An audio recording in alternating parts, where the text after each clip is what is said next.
A weaker dollar means a higher dollar price for gold. So curiously, the price of gold is being driven not by inflation in the abstract, but by the strength of the dollar, which is reciprocal to the interest rate on the 10-year Treasury notes.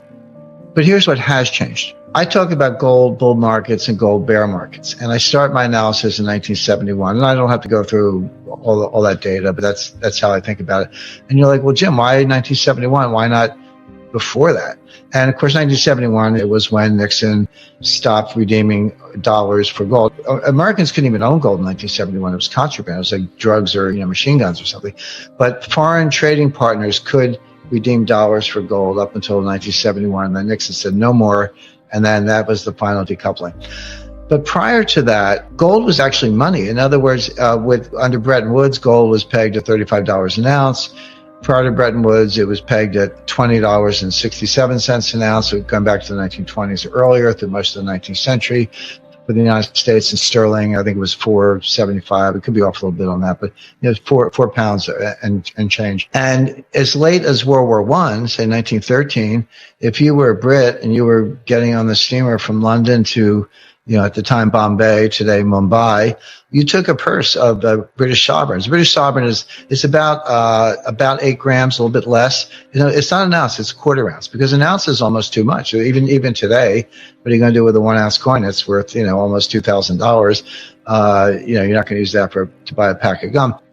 But in the day, there was the quarter ounce, which today would be, like a $500 bill. So it's still a significant amount of money. But you could get on the steamer in Southampton and get off in Bombay at the time, and it was money good. You could take that British sovereign and spend it anywhere. And same thing in Singapore and Hong Kong and Japan or all around the world.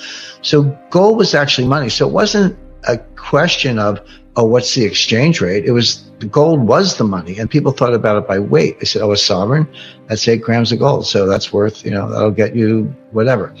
So, and that was true throughout history. And so it's really only since 1971, when we decoupled completely in terms of an exchange rate, that you have to think about, what's the dollar price of gold? Because it's not fixed. But okay, well, what happened to the memory? What happened to the 3,000 years I just talked about? Well, the answer is it happened in stages, and it actually took about 75 years. So it began in 1914. 1914 was the outbreak of World War I. Everybody needed gold. There was a run on gold, and countries needed gold because they knew they would need gold to pay for the war, to try to win the war. Well, it didn't matter if you're Germany, UK, or whoever. And remember, the United States was neutral. The United States did not get in the war until 1917. The war started in 1914. So for those first 2.5 years, New York was a money center to all of Europe, to all the belligerents. So everyone scrambled for gold. So if you were a citizen, they asked you to bring your gold to the bank, and they gave you paper money. But people did it out of a patriotic. It's existential. War's not a normal market. If you lose the war, you got bigger problems than your gold. And so people put the gold in the banks. What did the banks do?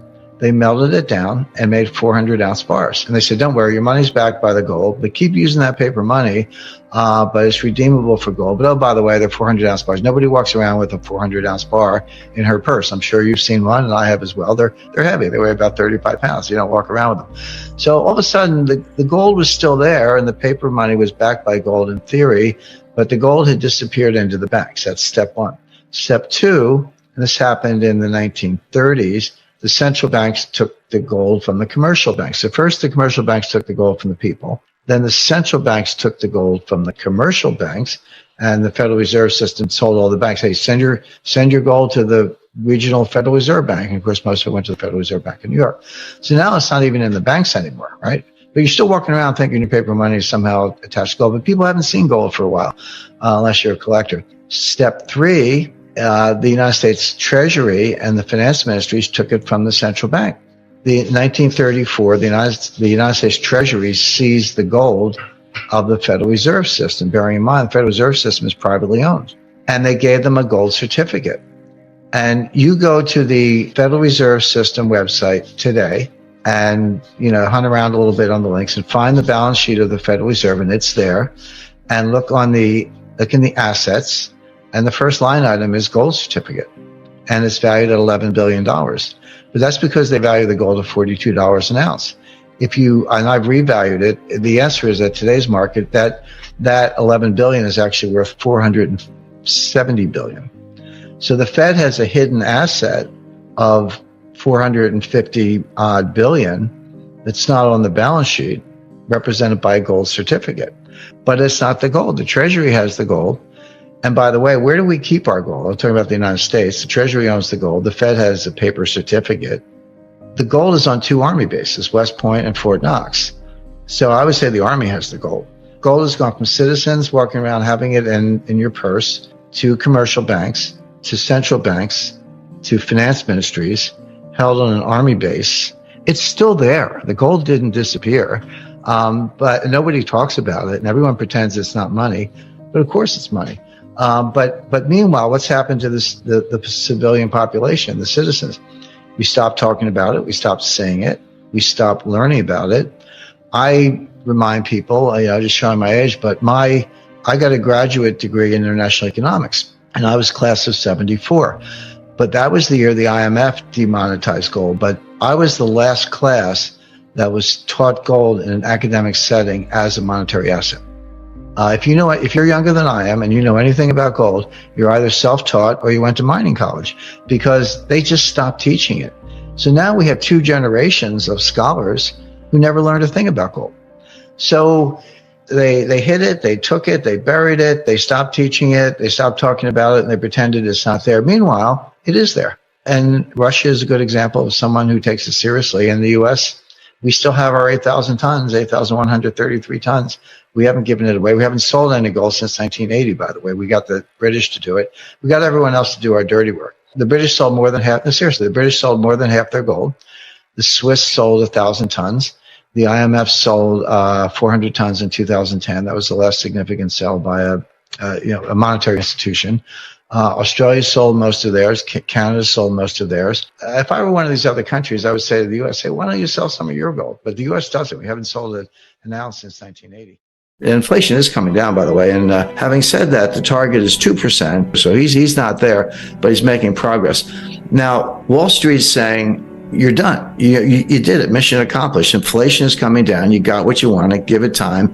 Stop raising rates. You're going to kill the economy. But the Fed is saying, well, we actually don't know. We can't untangle it. Yes, inflation is coming down. That's subjective. But is it coming down because we're still raising rates? Or is it coming down because we're at the terminal rate? Those are two different things. And right now, and this is what Powell's been saying, the Fed leans to the view that they're not at the terminal rate, that inflation is coming down because they're raising rates. They have not achieved the terminal rate. So Powell and the Fed have said, yeah, inflation is coming down, but it's because we're raising rates, not because we're at the terminal rate. We're going to get to the terminal rate, and then we'll pause. And then if we're right, we'll just let inflation come down on its own. And that may take a year. So all this stuff about the Fed pivot and cutting rates and all that stuff, I mean, the Fed's thinking mid-2024 before they do that. Now, Wall Street, and I'll say markets, not just Wall Street, but the big money in places like the Eurodollar futures curve and the U.S. Treasury curve, which are highly inverted, are saying, no, you're not going to get that far. You may be at the terminal rate already. You're definitely going to cause a recession. It'll be more severe than you think, and rates are going to have to come down sooner than people expect. In other words, you've already achieved the terminal rate. You just don't know it, and you'll probably be the last to know. So with Wall Street, with the cheerleaders, sending that message, but with some serious market indicators, including yield curves, sending that message, why is Powell sticking to the game plan as I described it? And the answer goes back to 1980, believe it or not, and what's called the Volcker mistake. And everyone knows, Volcker became Fed chairman in 1979. He stayed on until the early to mid 80s. And he did raise interest rates to 20% or very close to it to kill inflation, which went up to 15% at the time. But people forget that there was a recession in 1980. It was sharp but quick. It was over very quickly. It had nothing to do with monetary policy. The Carter administration issued some dopey regulation on a ceiling on credit card interest rates. And the industry said, fine, we're just not going to lend anybody any money. The economy fell instantly, kind of like a smaller version of what happened in 2020 with the pandemic panic. And then they said, oh, sorry, just kidding. And then they took the ceiling off, and then things got back to normal. Now, this was a time when farmers around the country were driving front loaders and tractors to Washington, and they were circling the Fed building, and one guy drove his tractor up the steps of the Fed, and Volcker was being burned in effigy. That all happened. So it was a little bit of pressure. And of course, Congress was up in arms and the White House was up in arms. So Volcker, not quite panicked, but he cut interest rates 7 percentage points, not 0.7, 7 full percentage points to deal with the recession, which, number one, was unnecessary because the recession was caused by a policy blunder from the White House, which was quickly corrected. And number two, he had not won the fight against inflation. Well, after he cut rates, and we came out of that very quick sort of snap recession, inflation got even worse. And that's when Volcker had to raise rates to 20%. And Volcker, in hindsight, he said, we shouldn't have done that. We should have stuck to our inflation mission. So now Powell, remember, Powell's not an economist, he's a lawyer, so he kind of thinks like a lawyer. I can relate to that, looking at both sides.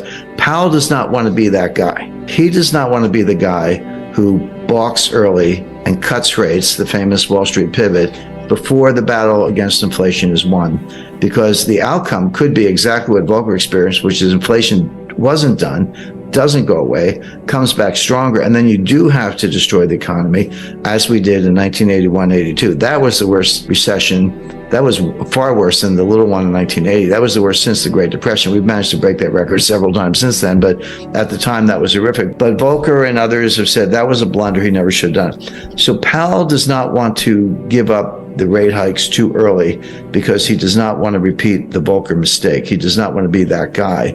And that's what's driving him, even as Wall Street screams, you're already there. So the question is, how does this play out? In my view, Powell probably is there. He probably is at something like a terminal rate. He probably doesn't have to raise interest rates anymore. He doesn't believe that himself. His models tell him otherwise because they're relying on the Phillips curve, which is junk science. I mean, the last time I looked at a Phillips curve, it was flat. At least where I went to school, curve was curved. This thing is flat. There is no correlation between unemployment and inflation. There just isn't. But the Fed thinks there is. So I always tell people, if you want to forecast Fed policy and understand the Fed, don't think like a rational person. You have to think like the Fed. You have to get inside their heads or else you're going to get it wrong. So they're looking at unemployment, which is the lowest. The unemployment rate is the lowest since 1969. Well, if you believe in the Phillips curve, then that's a sure sign of inflation. As I say, even though it's coming down, it's still pretty high. They think they have to keep fighting this fight. But here's what they're missing. Here's where it all falls down. Yeah, inflation as measured, CPI, PPI, personal consumption expenditure, core, non-core, year over year. There are like 20 different ways to measure it. It is coming down, but there are two sources of inflation. And it's going to sound obvious, but you got to separate them, the supply side and the demand side. Both result in price increases, but they have completely different dynamics. Supply side inflation is what we're seeing. It's what we saw in 1974 with the Arab oil embargo during the Arab-Israeli war when they cut us off from oil. And, you had to line up for gasoline. I lived through that. Now, and again, this is what my book Sold Out is about, the breakdown of the supply chain, partly related to energy, partly related to the war in Ukraine, partly related to the pandemic panic. As I explained in the book, it actually predates that. The breakdown started in 2018 with Trump's trade war, and then COVID made it worse, yes. Ukrainian war made it worse, yes. But it really started before that. So, of course, prices went up and people were trying to pay whatever they had to get what they needed, and energy prices were a big driver of that. So that feeds through as a form of inflation. The other kind of inflation is from the demand side. So the supply side is called cost push. Costs go up and they push it onto the consumers. The other kind is from the demand side. It's called demand pull. And basically consumers have a change in mentality. They're worried about inflation. They would say, hey, I was thinking about buying a refrigerator. Gee, I better go buy it today because if I wait for 6 months, the price is going to go up. Or apply that to anything, a new dress, new suit of clothes, whatever. And so you're pulling demand forward and it's behavioral.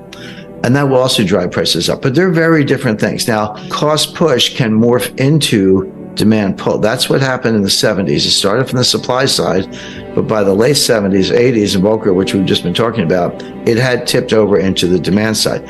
That hasn't happened yet. We've had the supply side inflation, the cost push.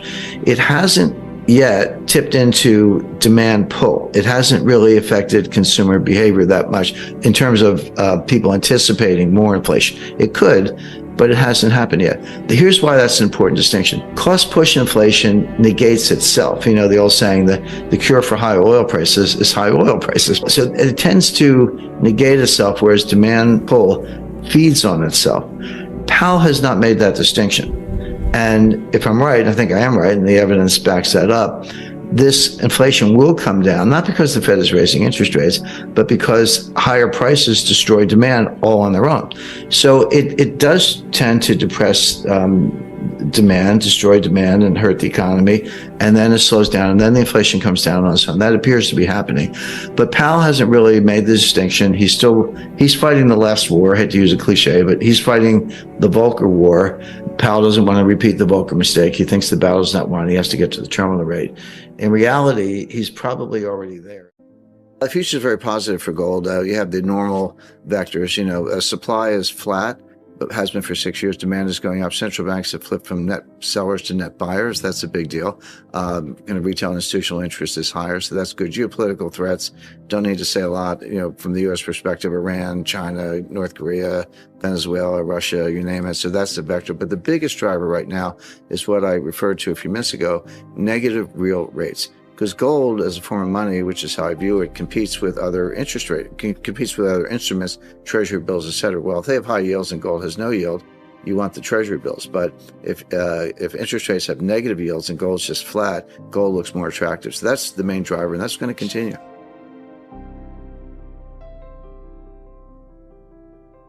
Everyone's like, well, you know, the gold is up, gold is down. So what do you mean when you say that? And they're talking about the dollar price of gold. It's like, okay, so the dollar price of gold is up or down. That's really a cross rate. That's so different than talking about the euro US dollar exchange rate or Australian dollar US dollar exchange rate. If you think of gold as money, and I do, then the dollar price of gold, with gold measured by weight, not as another currency, it is another form of money, but with gold measured by weight, it's a cross exchange rate.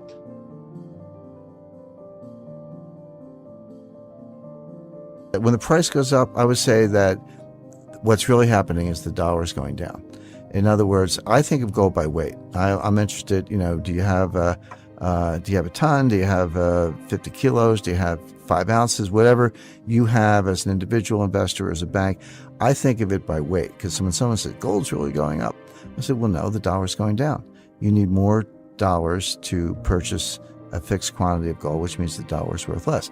And when people say gold's really going down, I say, no, the dollar's worth more, and you need fewer dollars to purchase a quantity of gold.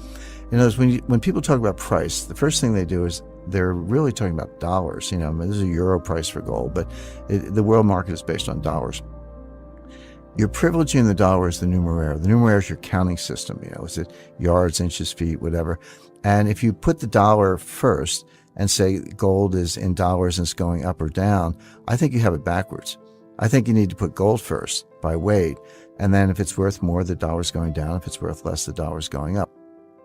And so when you say gold is going up, let's say it went to $2,000 an ounce, everyone say, oh, the price of gold went up, you know, just went up 10%. Well, did it, or did the dollar go down? The way I would phrase it is, you know, it used to be $1,800 to get an ounce of gold. Now it's $2,000 to get an ounce of gold, or, you know, your dollar got you 1/1800th of an ounce. Today, it only gets you 1/2000th of an ounce. In other words, gold didn't do anything. It's a metal, it's an element, atomic number 79. What happened was the dollar got stronger. So a stronger dollar is a lower dollar price for gold, and a weaker dollar is a higher dollar price for gold. So when people talk about gold going up, what they're really talking about is the dollar going down. We have new numbers regarding how much gold central banks are buying, 400 tons in Q3 this year, records and numbers we haven't seen since the 80s. Yet we don't know some of those mystery buyers. Obviously, the theories are they are Russia and China. Now China is non-transparent. Russia is much more transparent, although Russia is starting to be opaque a little bit because they're in a war.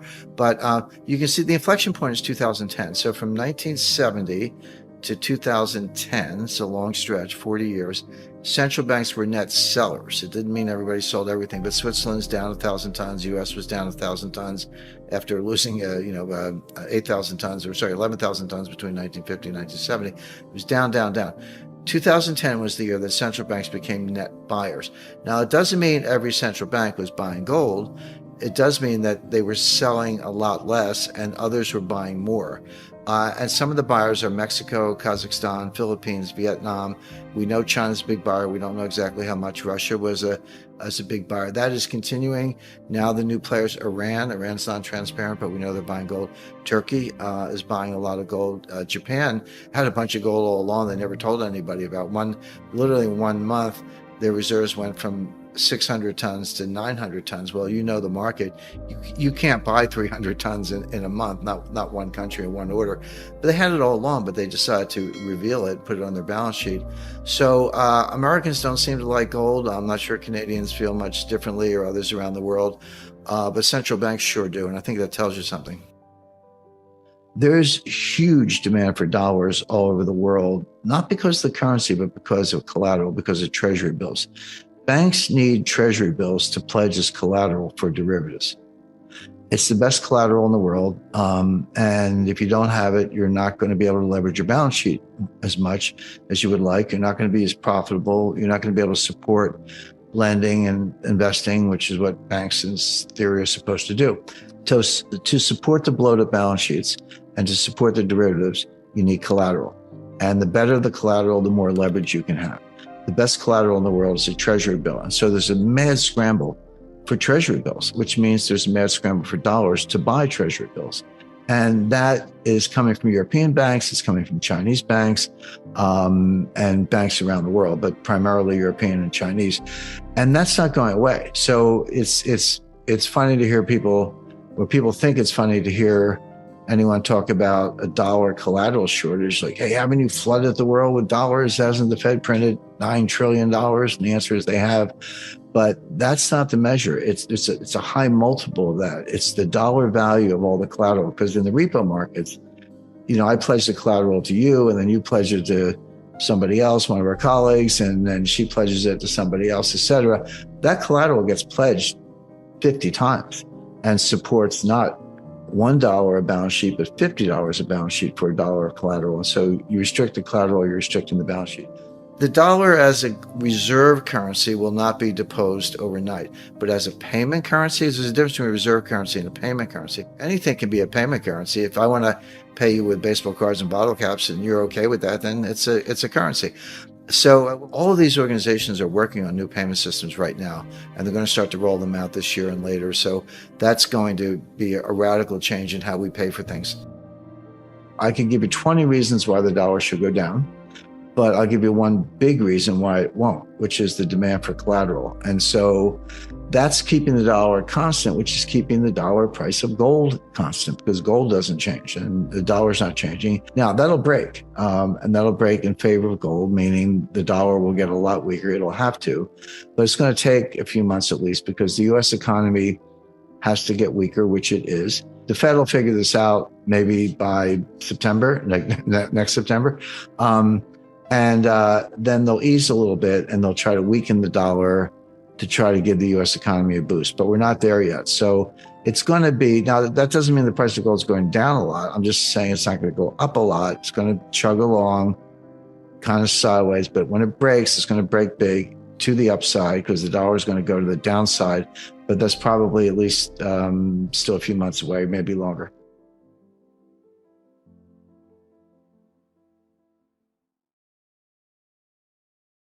So tell me why it's a buy signal for stocks if the Fed is throwing the economy into such a bad recession that unemployment is going to go up significantly and growth is going to come down, inflation is going to come down. Why is that a buy signal for stocks? Maybe at the bottom, and the bottom might not be till late 2023. Okay. Yeah, there are opportunities to buy the bottom, but we'll be nowhere near the bottom. Bear market rallies are really interesting. Some of the biggest rallies in history have been in the middle of bear markets where you ended up losing everything. You've got this pivot narrative. You can't quite get rid of some of the buy the dips people are still around. So count on them to, buy into what could be a horrendous bear market. You got your buy and hold crowd. Remember in 2000, 2001, the NASDAQ dropped 80%. And a lot of people got out, but they said, well, just hold on to it. Well, it did come back, but it took until 2015. I mean, that's a long time. A lot of people died in the meantime. You're waiting 14 years to get back to where you were. So those people are still around, but there is what I call the pivot crowd. So the Fed pivot is a narrative, and it kind of goes like this. Yeah, the Fed's tightening. We see that. Inflation is going to come down really fast. The economy is going to slow down really fast. Both of those things are happening. Inflation, a little less so, but the economic slowdown is there. And the Fed's going to get the wake-up call and have to cut rates. And cutting rates, that's the pivot. They're going to pivot from rate hikes to rate cuts. And that's good for tech stocks, so buy stocks. Now, that's the narrative. There are two huge fallacies in that narrative. The first one is, who says the Fed's going to get the message? And if you look at what Jay Powell said and what he repeated, we're going to raise rates. We're going to crush inflation. I've been following this for 50 years. I've never seen a Fed chairman use the word pain 3 times in one paragraph, but he did, and he meant it. He knows there's going to be a recession. They're causing it in part. Unemployment's going to go up. He said that. He tied unemployment to killing, basically demand destruction and getting inflation under control. He said, that's how we're going to do it. And you're already starting to see some early signs of that. So with that as their focus, who says the Fed's going to, get a wake-up call? Almost certainly not. I mean, they told us what they're going to do. They're going to raise rates. And then he said, if we see progress on inflation, we'll pause. But pause doesn't mean cut. It means just wait a long time, because at that point, core PCE, that's personal consumption expenditure, core, which excludes oil and food, and that's just how they do it. That's their favorite metric. You can debate whether it's the best one, but the debate doesn't matter because that is the one they use. Let's say that comes down to around 3.5. Okay, it's still not 2. Now, what Powell, which is their target, so what Powell said is, we don't have to keep raising rates to force it to 2. We just have to raise them enough that it'll get to 2 on its own. That's what they call restrictive policy. So, but that's not a rate cut. He said that might last for a year, all the way into 2024. That's when he was talking about rate cuts. Now, again, this can change, but they've told us what they're going to do. I always say, forecasting the Fed's the easiest thing I do, because they actually tell you what you're going to do, what they're going to do. You just have to listen and believe them. Now, the hard part is understanding how badly they're going to destroy the economy and when they're going to get the wake-up call. That's the hard part of the analysis. But telling you what they're going to do is the easy part, because they kind of tell you. So the stock market notion that somehow they'll be cutting rates is just false. I was around for the 2008 financial crisis. I was around for 1998 financial crisis. I negotiated that bailout for LTCM. 98 was interesting because it was an acute financial crisis that came very close, within hours, actually. And I was in the room with the Treasury and Italian Finance Ministry and 19 banks, and a thundering herd of lawyers trying to save the world. But we came within hours of shutting every market in the world. There was a $4 billion all cash. You couldn't use the word due diligence because there wasn't time. It was just, hey, the Fed wants us to do this, so let's just do it. So that worked. But it was a very close call. They would have shut down Tokyo and then around the world, London and finally New York. And they would have opened days later. But that's how, with trillions of dollars of losses, it would have been worse than what actually happened in 2008. It didn't happen, but there was no economic recession at the time. That confuses a lot of people, because, and particularly if you're using 2008 as a frame of reference.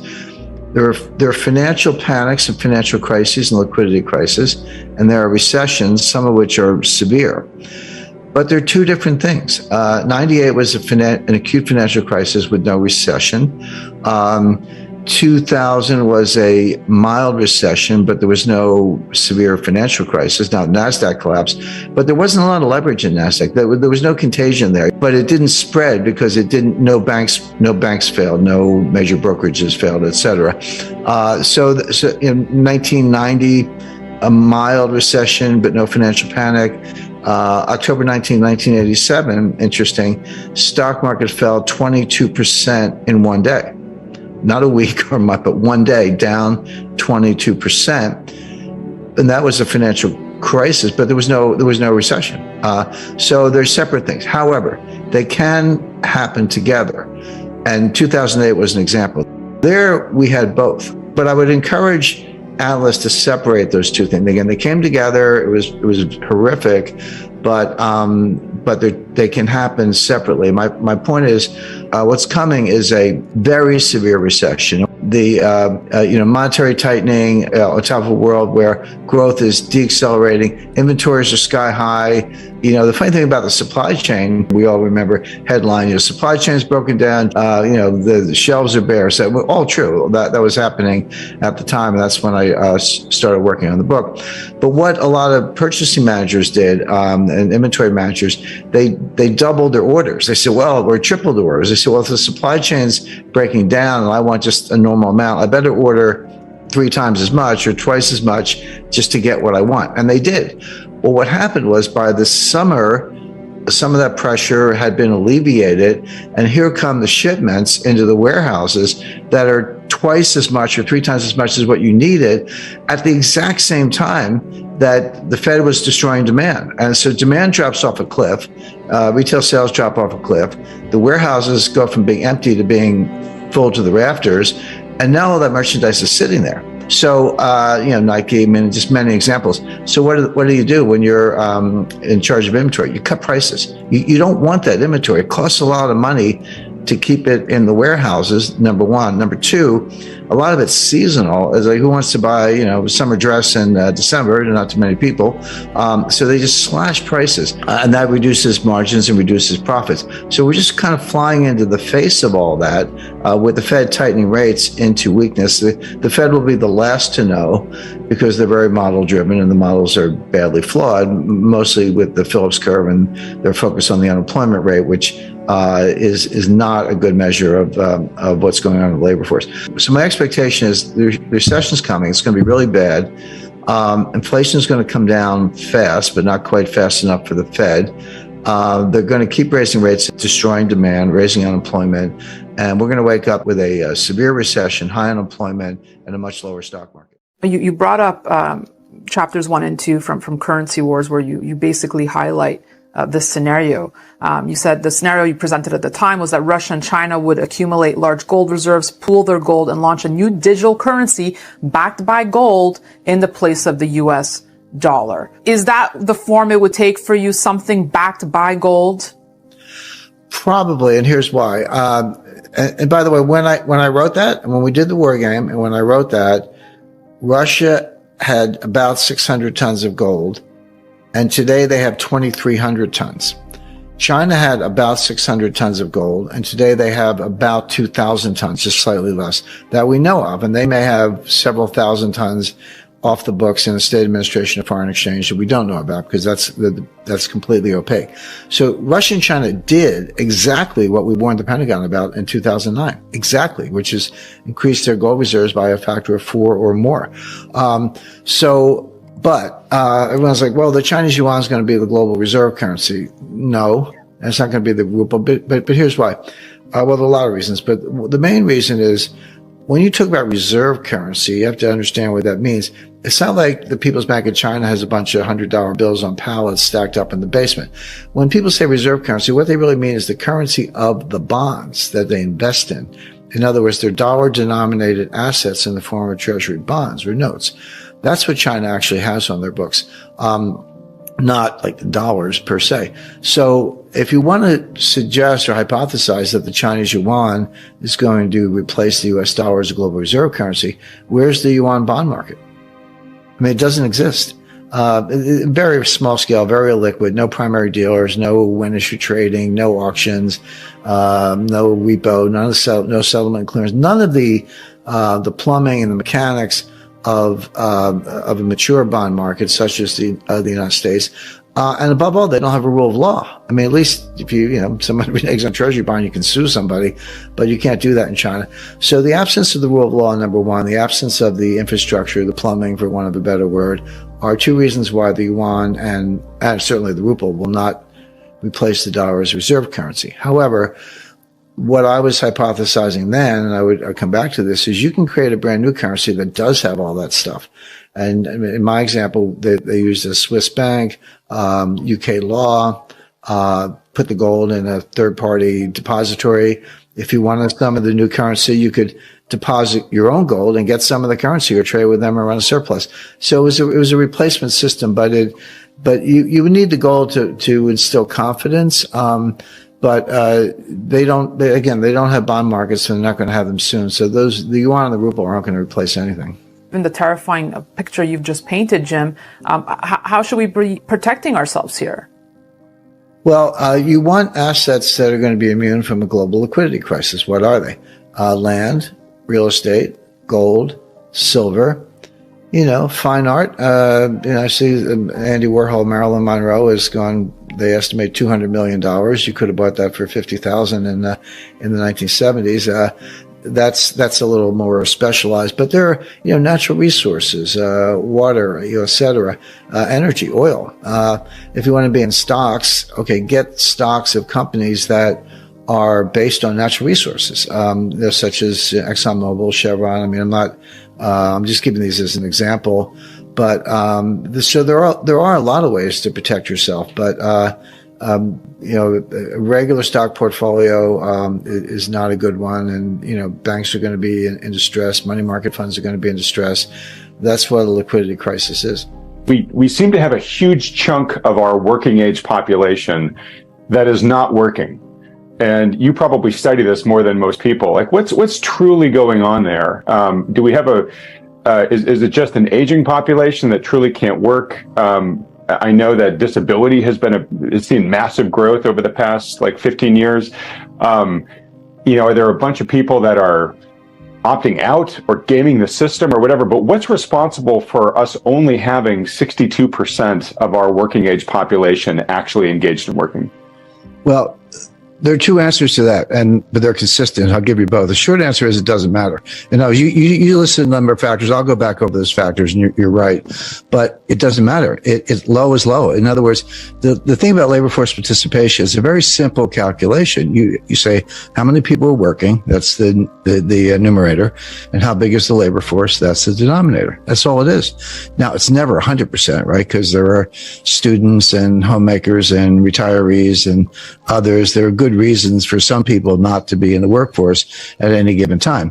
But as recently as 2000, that number was 70%. What drove it between approximately 1975 and 2000 was basically women entering the workforce, women who had been home, as homemakers or, performing other roles, entered the workforce, and then that number went up. So, like I said, it's never 100, but 70 was very strong.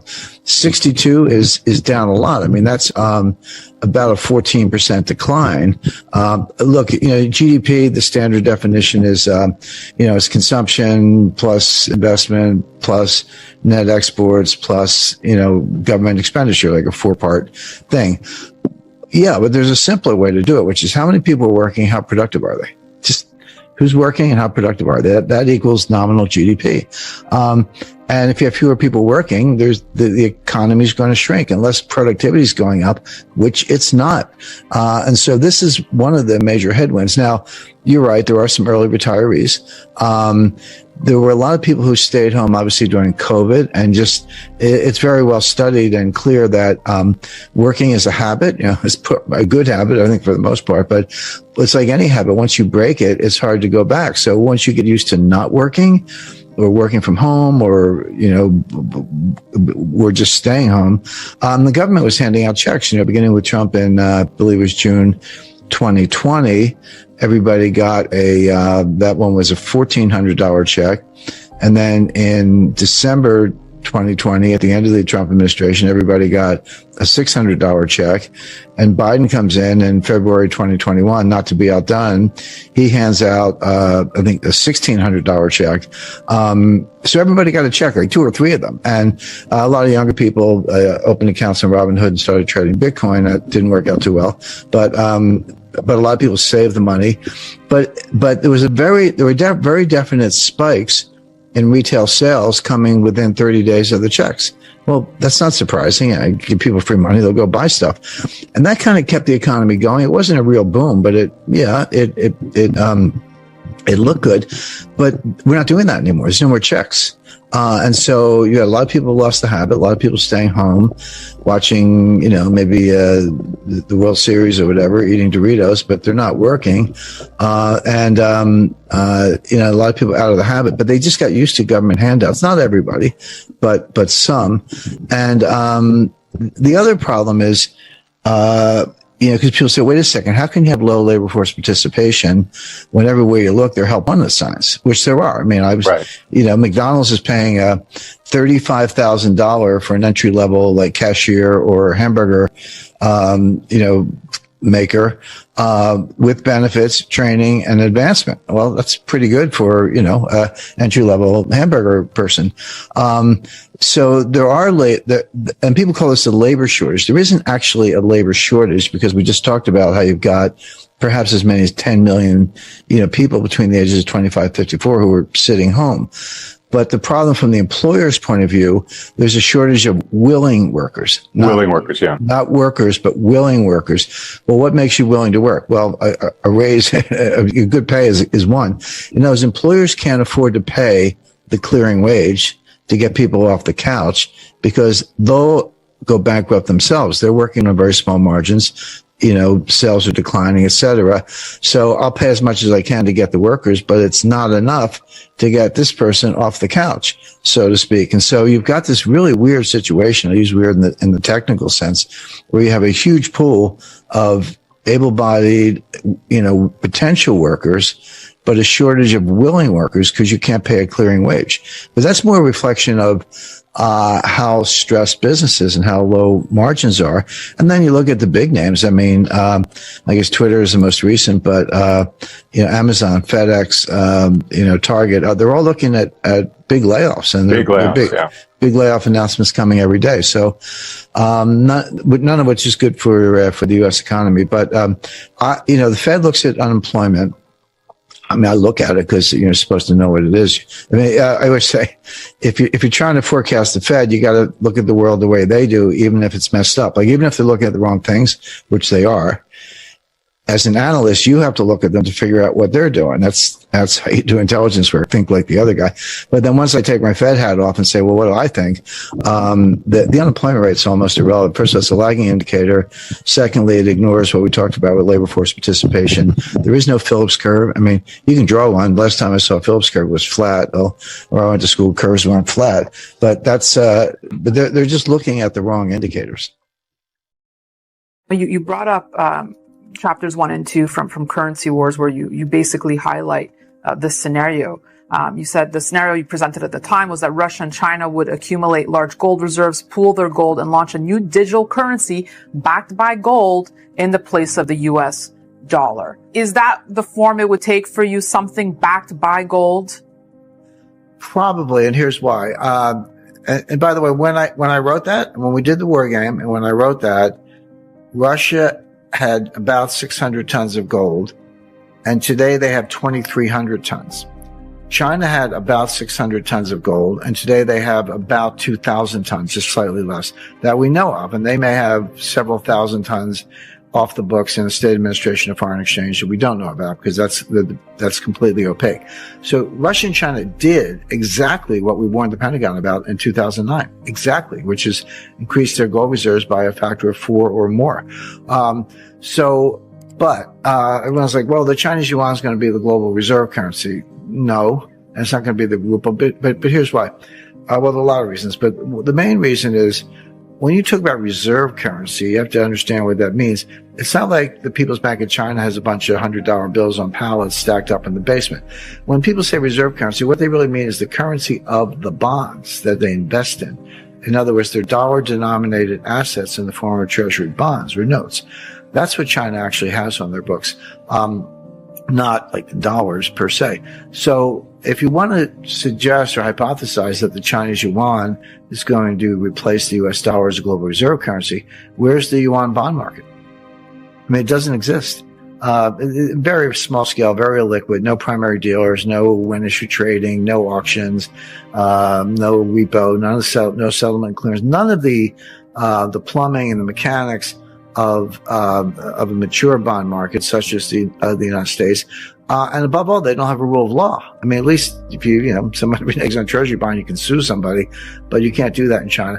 So the absence of the rule of law, number one, the absence of the infrastructure, the plumbing, for want of a better word, are two reasons why the yuan and certainly the ruble will not replace the dollar as a reserve currency. However, what I was hypothesizing then, and I'd come back to this, is you can create a brand new currency that does have all that stuff. And in my example, they used a Swiss bank, UK law, put the gold in a third-party depository. If you wanted some of the new currency, you could deposit your own gold and get some of the currency or trade with them or run a surplus. So it was a replacement system, but you would need the gold to instill confidence. But they don't have bond markets, so they're not going to have them soon. So the yuan and the ruble aren't going to replace anything. In the terrifying picture you've just painted, Jim, how should we be protecting ourselves here?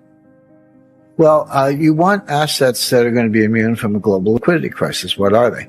Land, real estate, gold, silver, fine art. I see Andy Warhol, Marilyn Monroe has gone. They estimate $200 million. You could have bought that for $50,000 in the 1970s. That's a little more specialized, but there are, natural resources, water, et cetera, energy, oil.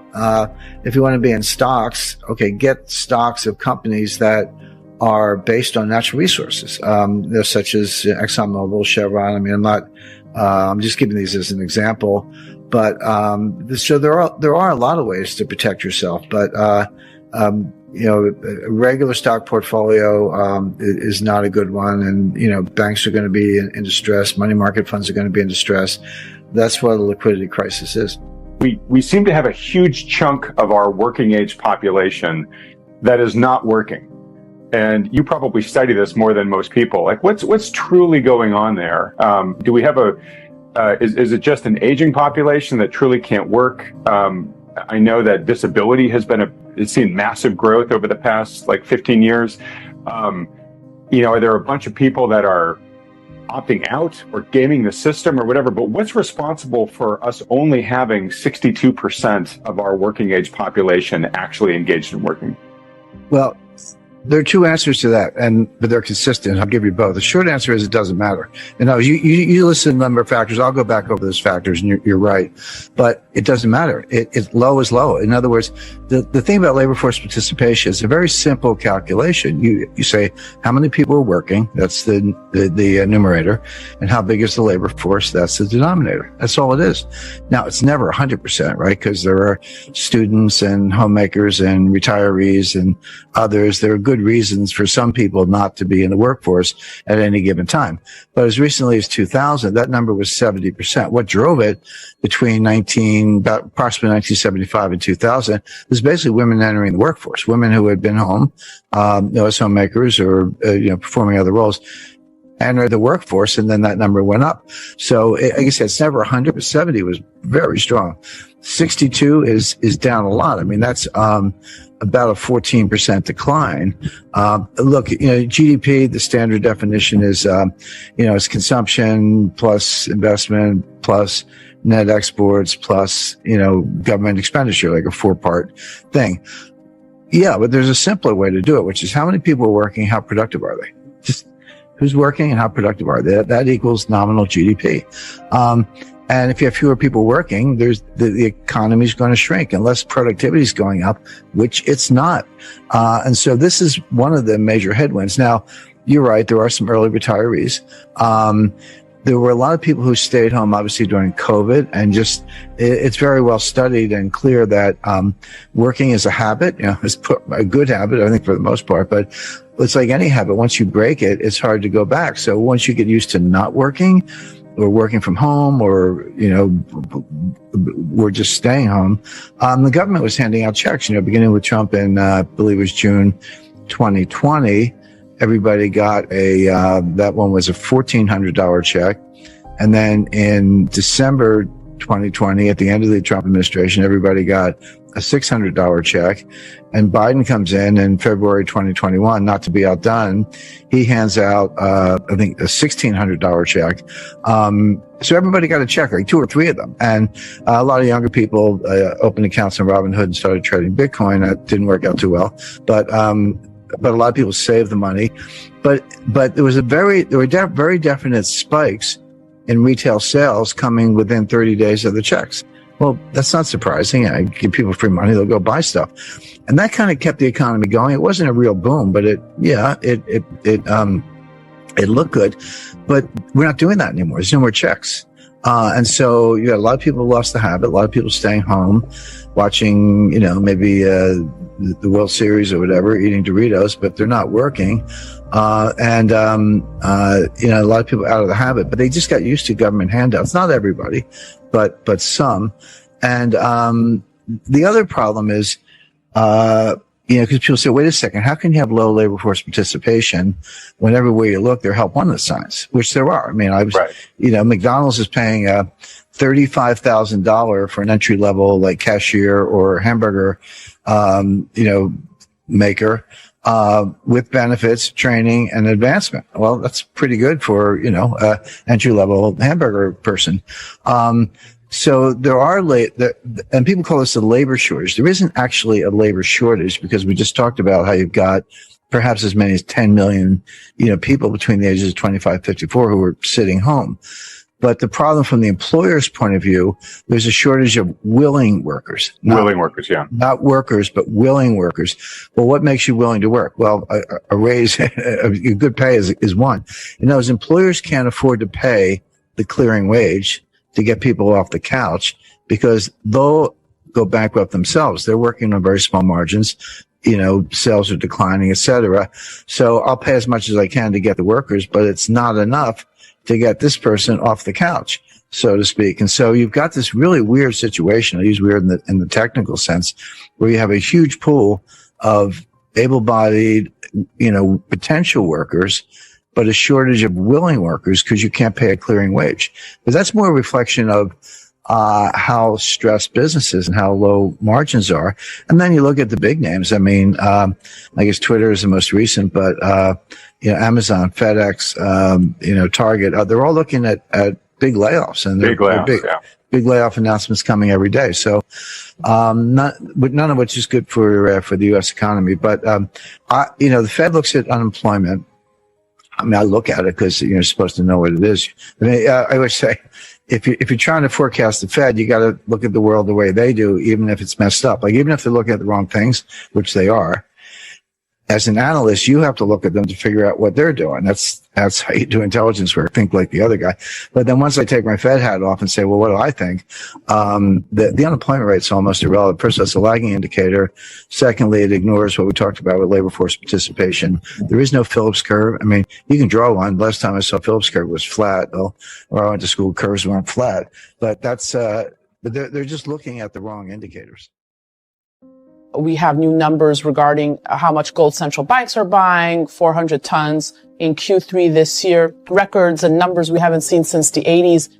Yet we don't know some of those mystery buyers. Obviously, the theories are they are Russia and China. I'm curious to get your thoughts on central bank record buying of gold here and how Russia and China fit into this puzzle here. Now, China's non-transparent. Russia is much more transparent, although Russia is starting to be opaque a little bit because they're in a war. But you can see the inflection point is 2010. So from 1970 to 2010, it's a long stretch, 40 years, central banks were net sellers. It didn't mean everybody sold everything, but Switzerland's down 1,000 tons. U.S. was down 1,000 tons after losing, 8,000 tons, 11,000 tons between 1950 and 1970. It was down, down, down. 2010 was the year that central banks became net buyers. Now, it doesn't mean every central bank was buying gold. It does mean that they were selling a lot less and others were buying more. And some of the buyers are Mexico, Kazakhstan, Philippines, Vietnam. We know China's a big buyer. We don't know exactly how much. Russia was a big buyer. That is continuing. Now the new players, Iran's non-transparent, but we know they're buying gold.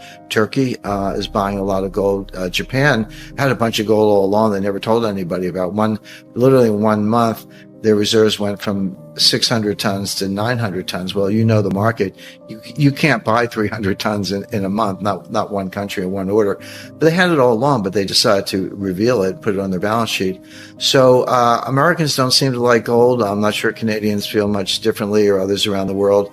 But central banks sure do, and I think that tells you something. Inflation, yeah, prices go up, so we understand that, or maybe put differently, the value of your money goes down. You don't get as much for your money, same thing.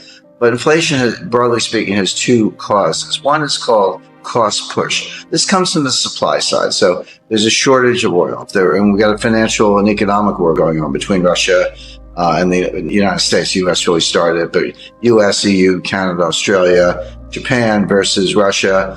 That's obviously disrupting supply chain, cutting down energy supply, causing the price of oil to go up, et cetera. So that's coming from the supply side. The other source is demand, what's called demand pull inflation, which is more psychological. Consumers are thinking about choices and they say, I was thinking about buying a refrigerator. I was going to wait 6 months, but hey, the price is going up. I better go buy it now before the price goes up. In the 1970s, we had both. We started with cost push from the Arab oil embargo, but it flipped into demand pull in the late 70s and it just spun out of control and Paul Volcker had to crush it. Today, the inflation is coming from the supply side. Some of the things we talked about, higher fuel costs. I mean, everything has to be transported. So fuel is part of everything. It gets built into the price of everything.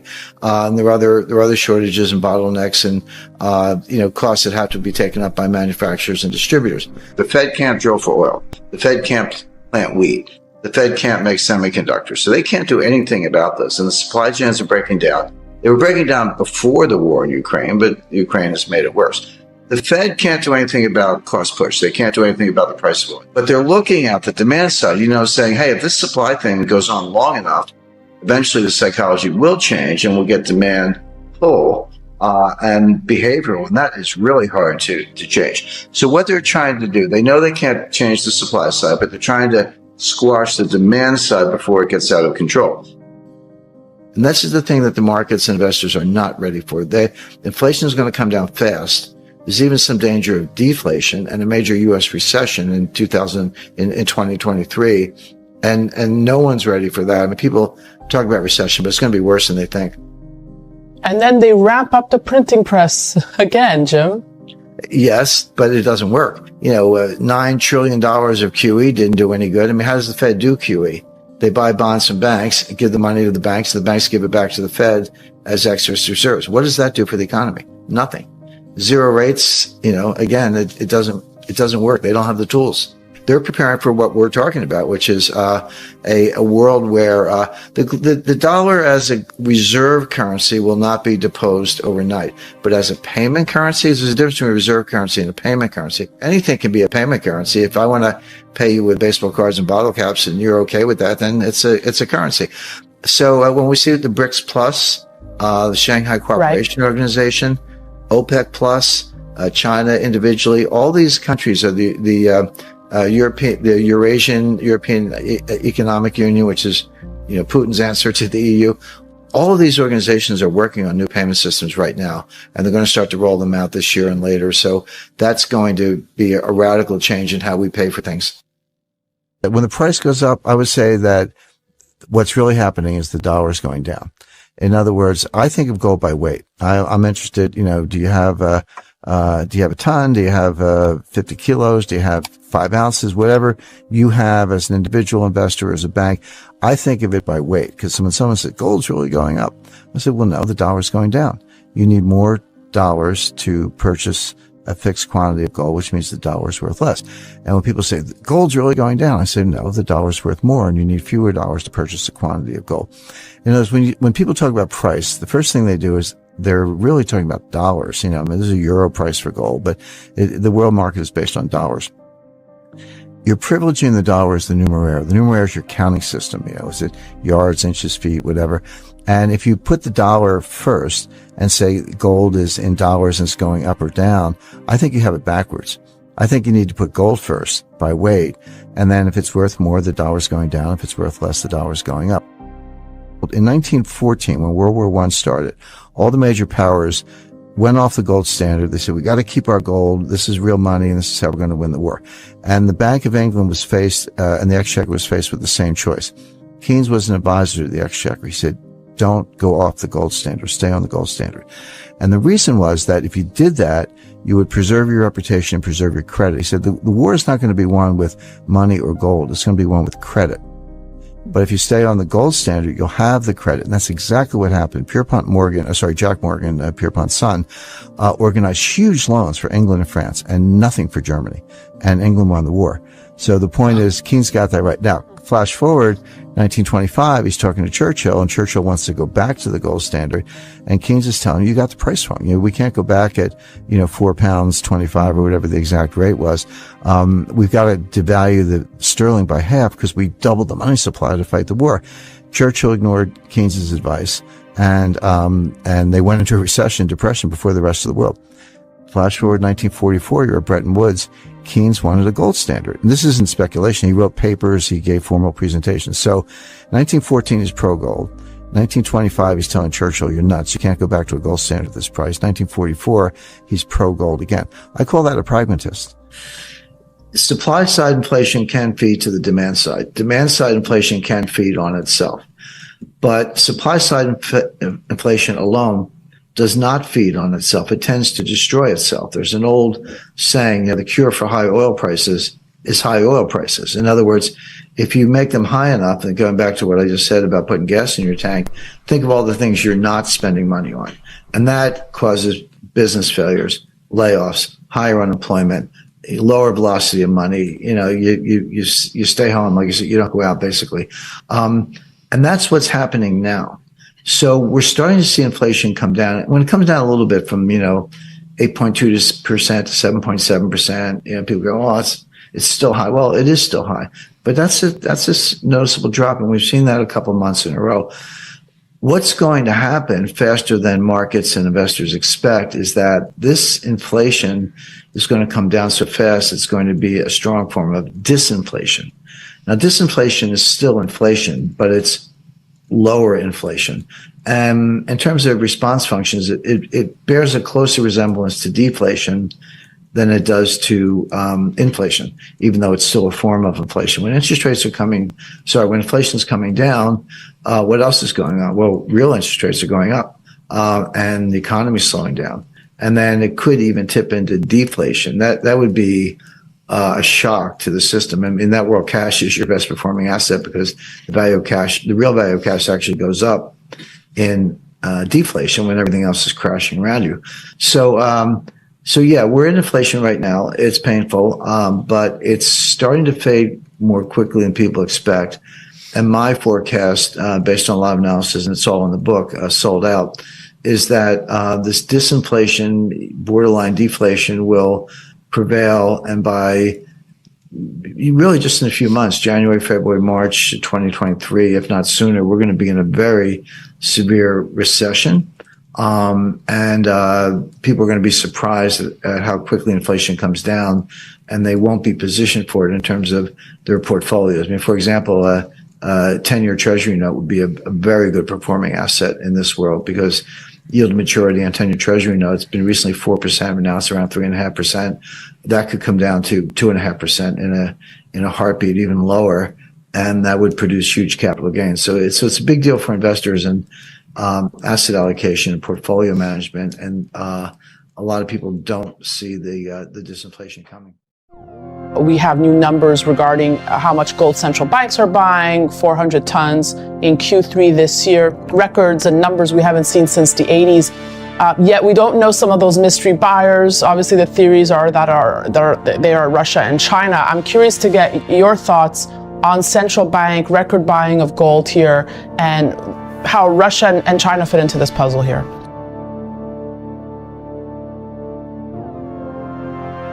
Now, China's non-transparent. Russia is much more transparent, although Russia is starting to be opaque a little bit because they're in a war. But you can see the inflection point is 2010. So from 1970 to 2010, it's a long stretch, 40 years, central banks were net sellers. It didn't mean everybody sold everything, but Switzerland's down 1,000 tons. The U.S. was down 1,000 tons after losing, 8,000 tons, 11,000 tons between 1950 and 1970. It was down, down, down. 2010 was the year that central banks became net buyers. Now, it doesn't mean every central bank was buying gold. It does mean that they were selling a lot less and others were buying more. And some of the buyers are Mexico, Kazakhstan, Philippines, Vietnam. We know China's a big buyer. We don't know exactly how much. Russia was a big buyer. That is continuing. Now the new players, Iran's non-transparent, but we know they're buying gold. Turkey is buying a lot of gold. Japan had a bunch of gold all along. They never told anybody about. Literally in 1 month, their reserves went from 600 tons to 900 tons. Well, you know the market. You can't buy 300 tons in a month, not one country in one order. But they had it all along, but they decided to reveal it, put it on their balance sheet.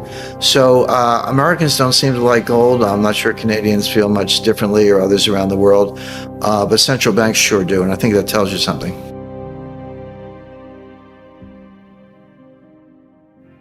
And this is the thing that the markets and investors are not ready for. Inflation is going to come down fast. There's even some danger of deflation and a major U.S. recession in 2023. And no one's ready for that. I mean, people talk about recession, but it's going to be worse than they think. And then they ramp up the printing press again, Jim. Yes, but it doesn't work. $9 trillion of QE didn't do any good. I mean, how does the Fed do QE? They buy bonds from banks, give the money to the banks, and the banks give it back to the Fed as excess reserves. What does that do for the economy? Nothing.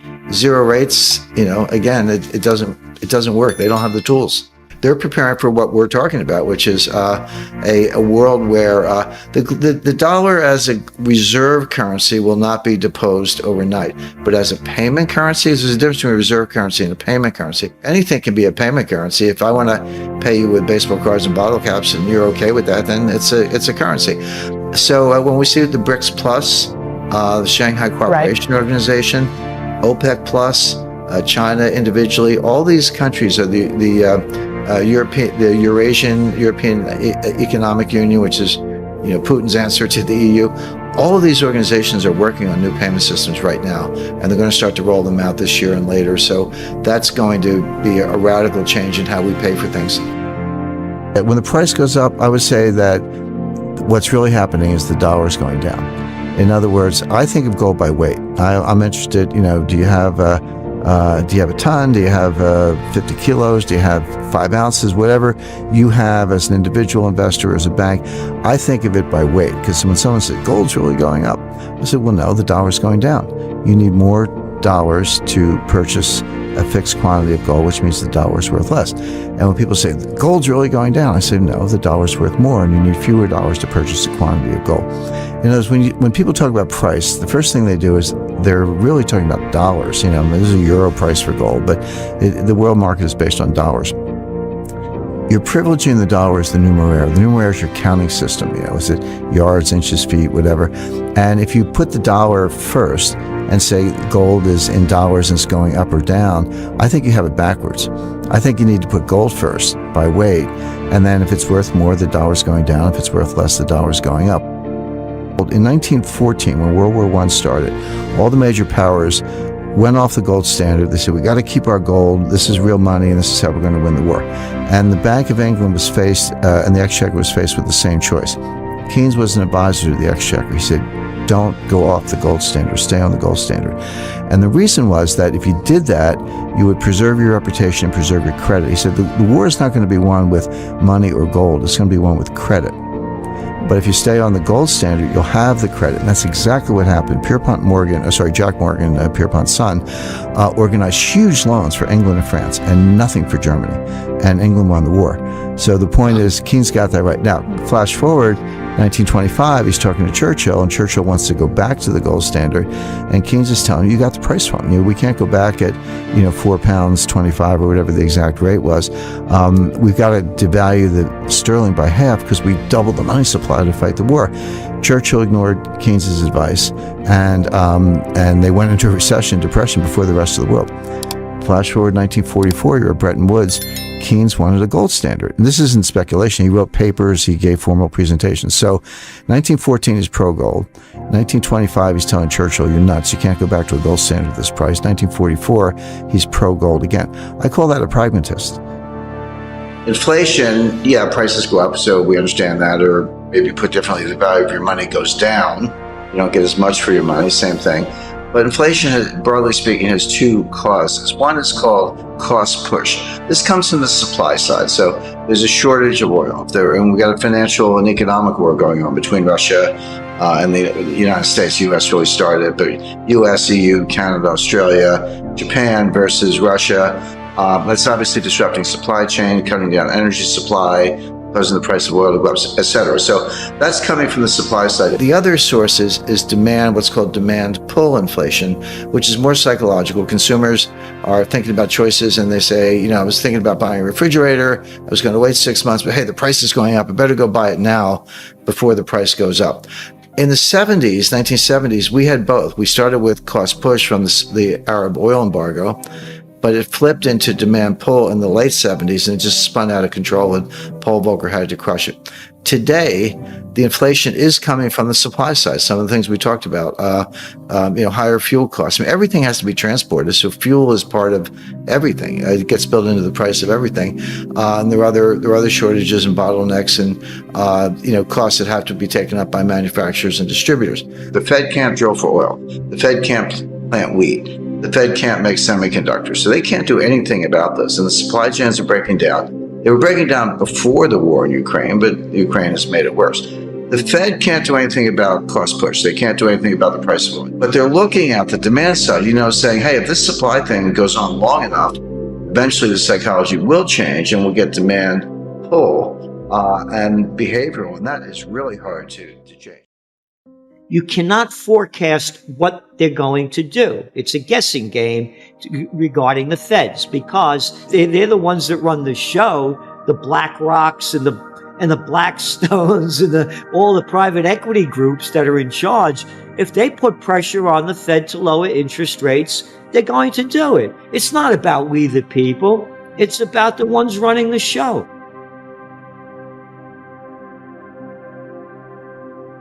You go back to 2020 when it all began. I'm the governor, I'm the mayor, I'm the senator, I'm the chancellor, I'm the premier, I'm the president. Lock down everything. We're going to flatten the curve. You flatten nothing. You destroyed a load of businesses, lives and livelihoods all over the world. Oh, don't believe me. Look at the World Bank data. And all the people have gone into poverty. Oh yeah, look at the inflation rate skyrocketing. You flatten nothing. And now they're doing it again.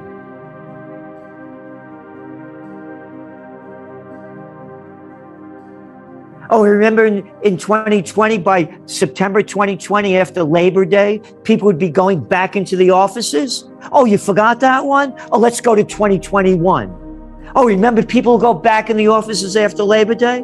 Oh, yeah. What's the office occupancy rate over here in New York? That's about 30%. How about nationally? Oh, it's only 60% lower than it was before they started the COVID war in 2019. Oh, how about all the businesses that depend on commuters? Oh, you don't need any of that. Oh, the subway travel, it's only 40% of what it used to be. How about all the theaters? Oh, the neon lights shining bright on Broadway? No, we're closing them down again. Oh, a city that depends on tourism? Oh, all the international regulations on traveling overseas? Oh, America's travel, U.S. travel overseas from November 26th, the last data I looked at was December 9th, was down 77% from 2019 levels. Oh, it'll get better. It'll come back. I called it wrong in 2012. I thought the economy was going to crash in 2012. They invented a thing called quantitative easing. They didn't teach us that in Economics 101 at graduate school, nor did they teach us about zero and negative interest rate policy. They could come up with anything. The money people are in charge. Anybody that thinks they have a government of we the people, they're still being taught in kindergarten to K-12 and graduate school. That's who's in control of the government. But now, let's go back to the facts. We had the BS from Janet Yellen. Oh, by the way, taken over by the Federal Reserve because she was the head of the Fed and now our Treasury Secretary, along with the guy playing the Fed head, Powell, going on for almost 2 years. They lied about it. They knew it was real. The Federal Reserve. Oh, yeah. Now looking to, and they're in the midst of trying to fight the strongest inflationary environment since the 80s, gearing up to not just taper asset purchases, but start their interest rate hike scenario. But you've warned that an artificially low interest rate policy ending would create disaster for the global financial market. Don't they know this? They do know it. That's why they were lying about inflation being a year ago. Oh, hey, I'm the Fed chair. It's only temporary. You're full of baloney, Salenti. This isn't real interest rates. And that only went on until April. Then it became transitory. Oh, and also from Yellen, the other Fed head that's the Treasury Secretary now. How corrupt could it be right in front of you? The Fed head is now U.S. Treasury Secretary, throwing out the same BS month after month after month. It's only temporary. And as you said, it's at the highest since 1982, but it's actually higher because they rigged the inflation numbers. Oh, your housing prices went up 19%? No, that's not inflationary. Oh, you mean the meat prices went up?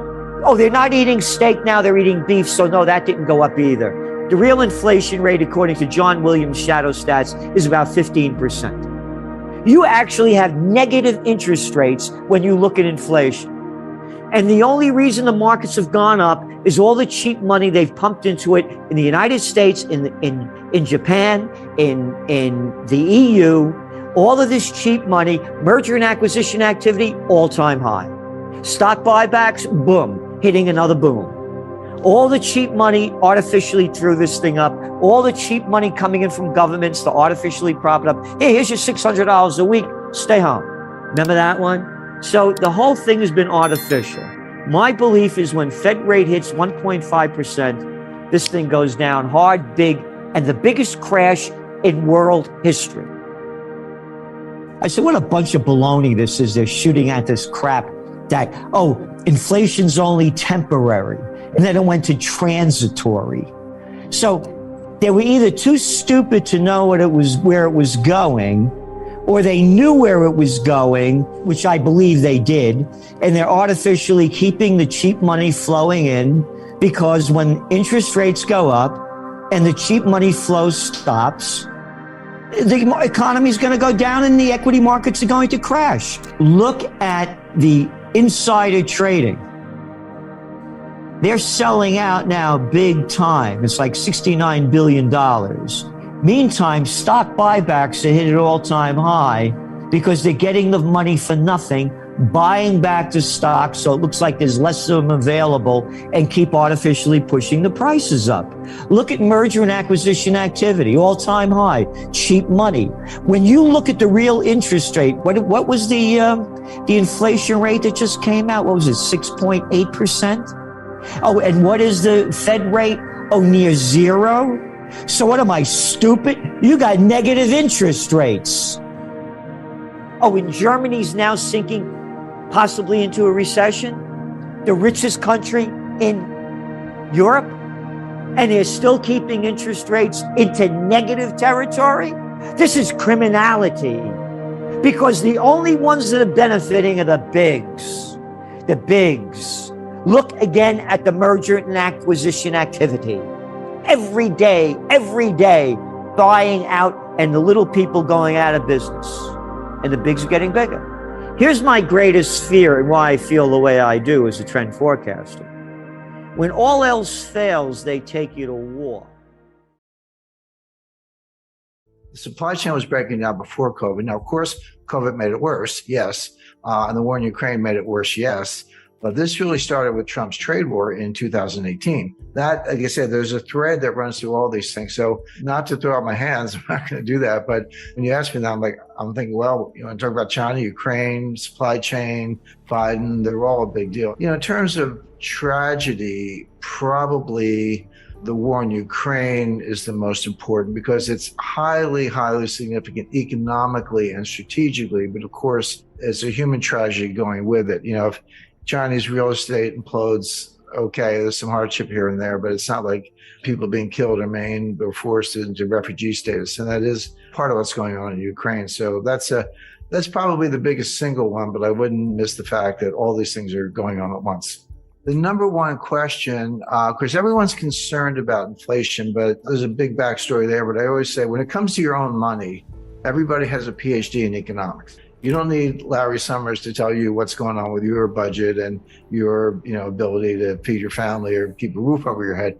So people get inflation. One of the reasons it's so politically toxic is because it's unavoidable. You can't fudge it. You can't spin it. It's like, hey, if I used to fill up my Ford F-150 truck for $50 and now it's $125, A, you get it. It's right in your face. And B, that's $75 that you don't have to take your spouse out to dinner, buy a new jacket or whatever. So there's kind of demand destruction at the same time you're spending more money on the one thing you can't do without. So people get it. But then from there, the question I get the most is, hey, Jim, is this going to cause a recession? Are we going to have a recession?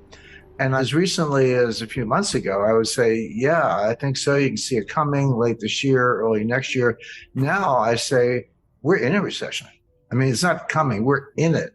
And there's data. I never make statements like that, Brian, without supporting it. So the standard definition of a recession is 2 consecutive quarters of declining GDP. There are a few more bells and whistles having to do with unemployment and a few other things, but that's the rule of thumb. So based on that, based on the best available estimate for a second quarter, likely to be accurate, we're in a recession today. Now, it's not severe, but that's like saying I'm in bed with pneumonia, but I'm not dying. Well, okay, but we're in a recession right now. And there's a lot of whistling past the graveyard. I mean, the stock market is still greatly overpriced. There's still, the buy the dips mentality hasn't gone away. It's still there. You got people like Jim Cramer yelling, buy Netflix or whatever. And, there's institutional support. There's momentum trading. Of course, 95% of the trading is by robots. So you got to reverse engineer the 27-year-olds from Bangladesh who don't get out much. They're the ones really writing these algorithms. Brilliant engineers, but, you'd have to show them around Wall Street. So all that's going on. So we haven't really seen the market collapse, stock market collapse that I would expect in association with a severe recession has not happened yet. This is just going to play out. It'll get worse as the year goes on.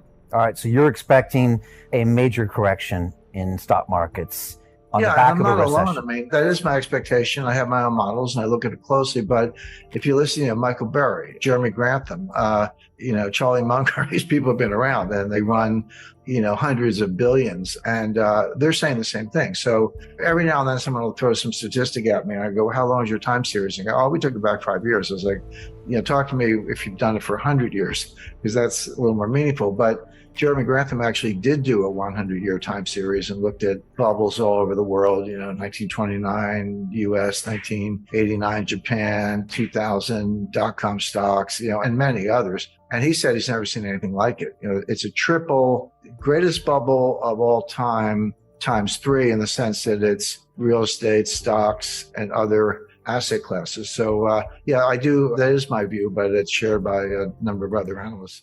And that would mean like S&P coming off another 20, 30%? Yes. And again, you have to remind people, 1929, everyone's like, October, I think 18th or 19th. It was late October 1929.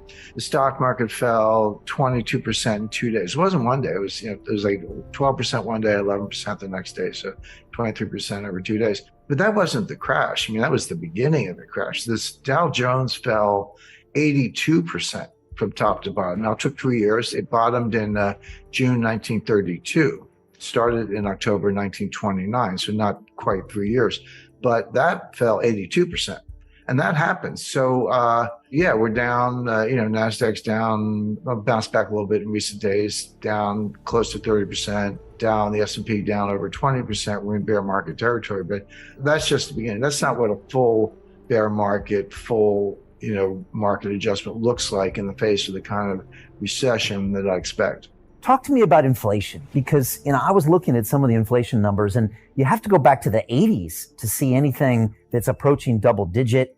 I remember being just a kid hearing about double digit inflation. I could kind of remember the gas pumps, the lines at the gas. It's like a distant memory of me in the 70s.